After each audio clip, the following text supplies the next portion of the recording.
Hey there, I'm Lisa Niven Kelly for Beaducation.com. And I'm Mel McCabe with Beaducation.com. We just shot this great class over on Facebook Live, our Beaducation Live show, but we've edited it and archived it here for you to watch. If you hear us answering customer questions or talking to customers, you can just ignore that. That was just stuff that was in the moment when we shot the class, but there's still so much great content here. Yeah, but if you have questions while you're watching this archive, go ahead and leave a comment below if you're watching on YouTube, or if you're watching through our site, just toss us an email at classes@beaducation.com. And we'll get back to you with an answer. Yeah, let's get into the video.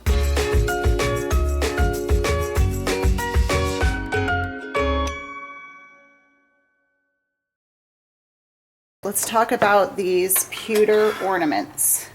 You guys, most of them are about 16 gauge. I think 2 of them go to 18 gauge because they have an organic feel to it. They are cast, which kind of I think makes them look really, really expensive. They just look, they're so finished. You don't have to do any finishing with these. Them. Someone in our Facebook group, which if you aren't in that group, please come join us. Do a search for Beaducation.com community, metal stamping and beyond. Was worried about the thinness, and my response was they are very, I mean, if I really go for it, I could bend this, but it's taking, like, look how white my knuckles are turning. They're substantial. I can't, yeah, they're really hard. They've been tumbled. They've made them in a way that they're hard. And if they were flimsy, we wouldn't sell them, right? Like this one for sure, I don't think I could bend if I even tried.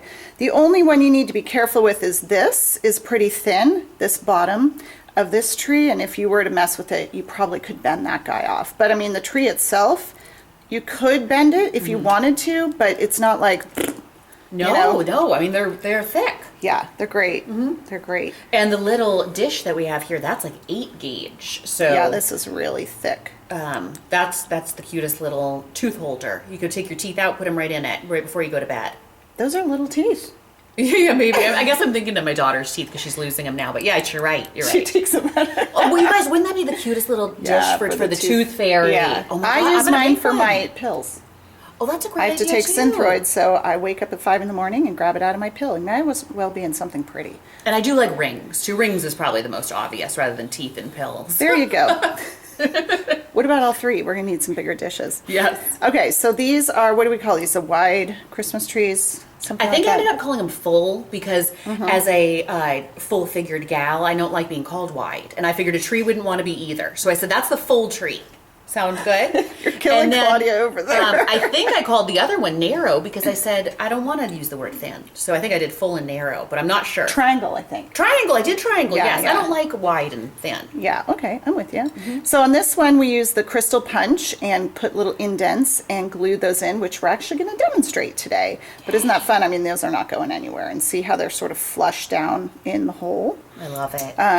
This one was just stamped differently. More fun.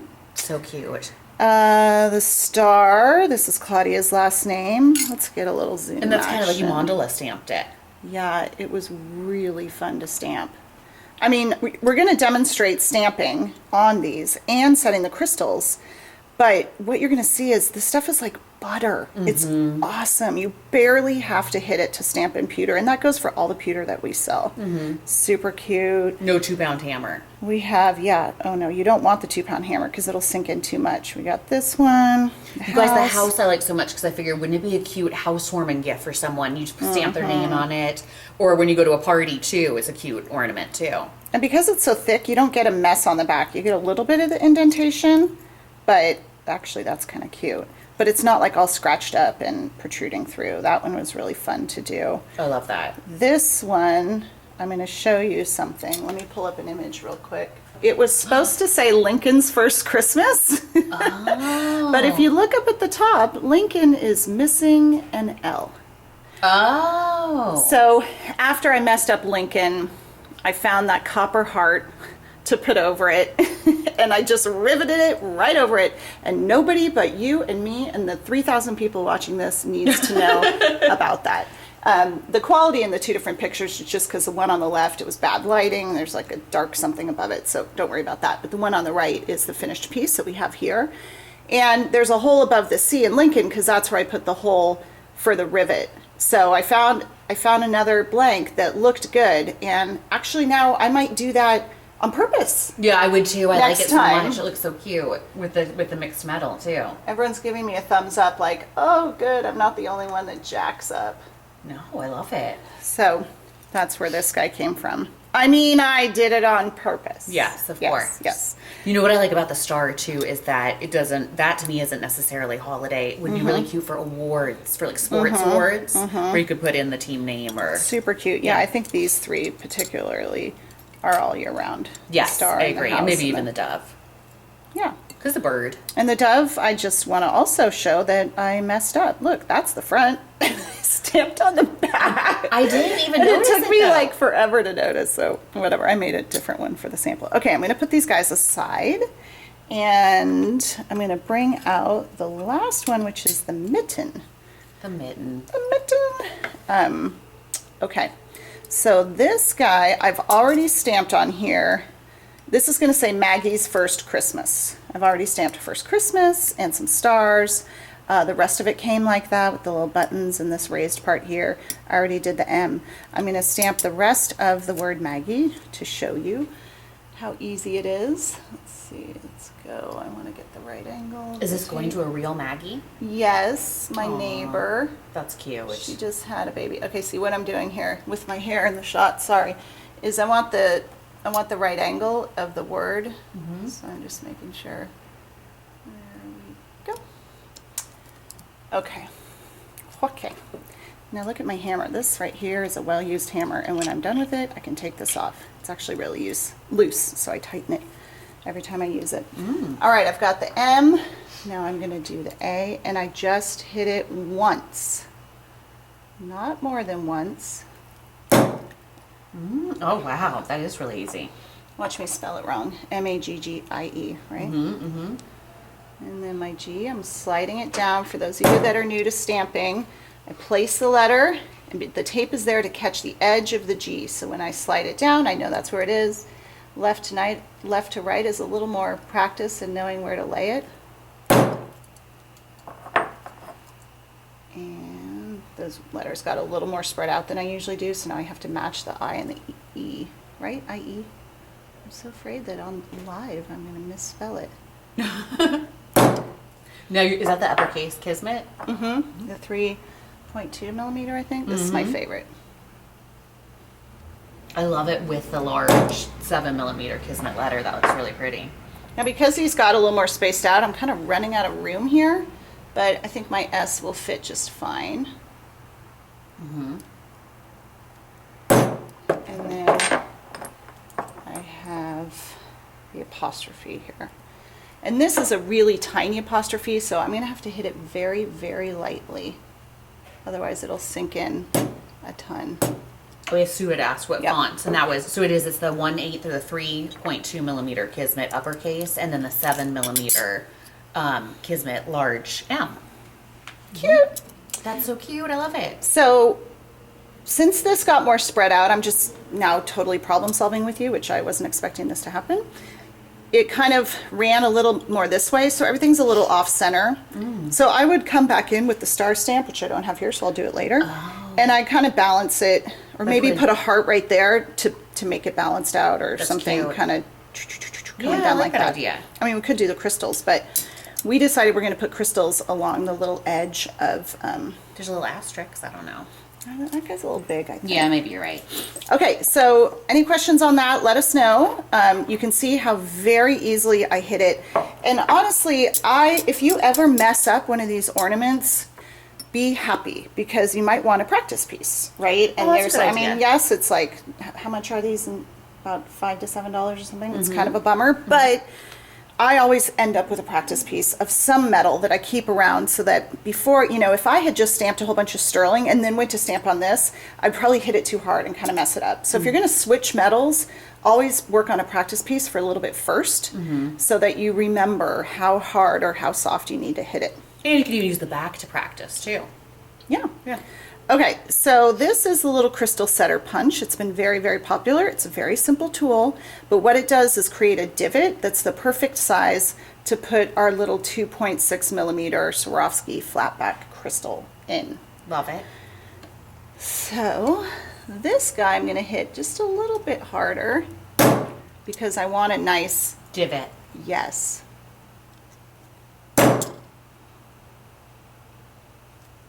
And you can hit it twice if you want. I don't think you could hit this too hard. That one, I think if you didn't hit it hard enough, it's pretty easy to go back in because it's such kind of a... like if I wanted this deeper. Yeah, exactly. That's so cute the funny already. thing is, yeah, it's already cute even just like that, I think. I know, it's super cute. All right, so I'm going to bring over the glue, and I'll do the glue right here so you guys can watch what I do. And what kind of glue are you using? I use the Hypo Cement, this one, because it comes out of a tiny little needle, and you want a little bit of glue in here, otherwise it smooshes out and makes a big mess. It holds really, really well. I've had luck with it in jewelry, not just stuff like this, but you could really use any glue you want. Oh, okay. I'm going to have a tissue nearby because after I put a little bit of glue down, or put a little glue in here, it kind of keeps coming out, and I want to wipe it out before I put the little pin back in. So that's going to happen pretty quick, so I will show you. Sometimes the top gets kind of glued on, but we got it there. So you can see here that it has a little needle that it comes out of. And see, this shows me that last time I didn't wipe it off very good. So I'm going to try to peel this glue off. There we go. I think that's kind of fun to do. Yeah, it is kind of fun. So if there's a lot coming out, I just wipe it off because I don't want a ton in here. Let's do 3. And then I've glued on my hand, and then you got to get that back in there, and I can't see, and there we go. All right, so now I need to pick up these crystals and put it in there. You can use anything, like you could even use your chain nose, but I happen to have these tweezers nearby. Just gonna pop that there. Oh, that makes it look so easy. I usually just use my finger, like I kind of stick the tip of my finger, but that looks even easier. Sure, that works too. So I just put them in place, and then Smush them. and then get them really in the right spot. So what this does is, because you have a divot there, it brings the edge of the crystal down into the divot. There's a little bit of glue there. There we go. So that the edge isn't sitting on there and it could like catch, you could like pick it off, you know? So once that dries, that'll be set. And look how cute that is with the red. Super cute. Super cute. For doing dark in the letters, I actually would have done that before I did the crystals. That was kind of stupid, but okay. I'm just going to use the Sharpie. And it works great. And I'm just going to color over it. Now the thing with this pewter is it has a natural texture to it. So the Sharpie kind of gets in the texture as well. And if you don't buff it out enough, it kind of leaves like a black shadow around all this. So if that's the case, like cover the whole thing in Sharpie. You know what I mean? I mean, it seems silly, but that way when you buff it off, it's like equal. Oh everywhere. yeah, that makes sense. That makes sense. Okay, so that's dry. Where Like is well, Stu? when you put a primer on your skin, you do it all over your face, not just, you know, where you have wrinkles. So I can clean that off with steel wool if I want. It'll give it a little bit of a brush look, or I can use a Pro Polish pad. I'm going to go ahead and use a Pro Polish pad. You can see it's still a little wet, so the ink doesn't upset the Pro Polish pad, but you can see already. It looks so good. And you know, I'm really holding this sturdy while I'm doing it. It's not distorting at all. So that's another sign that this guy holds up. So the reason I said I wish I had done this before I put the crystals in is because see the difference between, I don't know if you can see on camera, but it's a little shinier up here that I've been polishing than down here because maybe it was a little oxidized. And I would have loved to have it equal down there, but now I kind of got a polish on. It's not a big deal. I'm just trying to point out all kinds of stuff that I can. Teach you as much as I can. Yeah. Oh, my friend Bonnie is gonna love this for little Maggie. Cute, huh? Super cute. So that could be that, right? I mean, obviously I'm gonna finish these or put in some more stars, and then from there you just want to, you could have hung it like that, huh? That looks weird. No. I guess you could, yeah. You just want to come in with a hole punch plier because this is pretty thin and so soft. Hole punch pliers work great. You could also use your drill, of course, or your power punch or screw down hole punch. Any of those work great. The only one that I had a little bit of issue with was the house And maybe this one, because it's a lot thicker up at the top. Actually, this one wasn't so bad. The house, the only thing that happened is it didn't punch all the way through. It kind of pushed the thing through, so I just had to come and pull the little circle out and then file a little bit. Not a big deal. But this guy is definitely, I'm going to get this little shadow Oh yeah, off. easy with the handheld punch. Yeah. So I'm going to do that here. I've got the, you can use whatever size you want. This is the 1.8. And I first kind of grab it and then look at it from all angles and make sure I'm not too close to the edge or so far in that I'd have to use a big jump ring. And I think about there. What do you think? Actually, it's a little far. There we go. Just a nice soft, see it punch through really, really easily. Look, I almost got too close to the edge, but it's perfect. It looks good. Yeah, that looks good. And then I've got my chain nose and flat nose, or 2 chain nose, or a bent nose would work. And I'm just going to open that ring and put it in here, and then I would attach a little ornament hook or a ribbon from there. Make sure that's really, really close. Sorry, I'm out of frame there. Technically, I suppose you could just put the ornament hook in there even. Yeah, but the ornament hooks I found when I was making some samples, they go, well, it depends on which way it's oriented. You're right. I mean, if it comes this way and that way, you're good. But if they go this way and then that way, yeah. So you'll have to figure it out from there.